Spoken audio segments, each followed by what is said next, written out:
ఇక్కడ 2 డండమ్ బాస్కెట్స్ ఇచ్చామండి, చూసుకోవచ్చు మీరు. ఇది కూడా సాఫ్ట్ క్లోజ్ అండి, మీరు పుష్ చేయ అవసరం లేదు, జస్ట్ మూవ్ చేస్తే చాలు. ఇక్కడ 2 డోర్స్ పెట్టేసి స్టోరేజ్ ప్లేస్కి ఒక సెల్ పోర్ట్ ఇచ్చేసామండి. అలానే ఈ బాటంలో చూసుకుంటే మీరు నానో గ్రానైట్ అండి.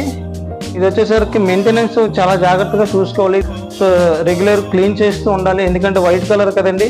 డార్క్స్ ఏమైనా పడినా సరే ఆ క్రాచెస్ ఉండిపోతుంటాయి, రిమూవ్ అవ్వదు. సో మీరు వేసుకునే వాళ్ళందరూ కూడా మెయింటెనెన్స్ అయితే చాలా జాగ్రత్తగా చూసుకోవాలి. సో ఇంకొచ్చేసరికి ఇక్కడైతే మనం డైరెక్ట్గా బాక్స్ ఒకటి ఇచ్చామండి, కిందనైతే ఒక డోర్ ఇచ్చాం. సో ఐటమ్స్ పెట్టుకోవడానికి బాస్కెట్స్ అయితే ప్రొవైడ్ చేసామండి, ఇక్కడ స్టీల్ బాస్కెట్స్. సో ఇక పైన చూసుకుంటే మీకు బ్లాక్ కలర్లో ప్రొఫైల్ ఫ్రేమ్ అయితే ఇక్కడ డిజైన్ చేయడం జరిగిందండి.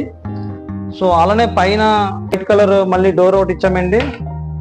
సో చూసుకోవచ్చండి మీరు, ఐటమ్స్ కూడా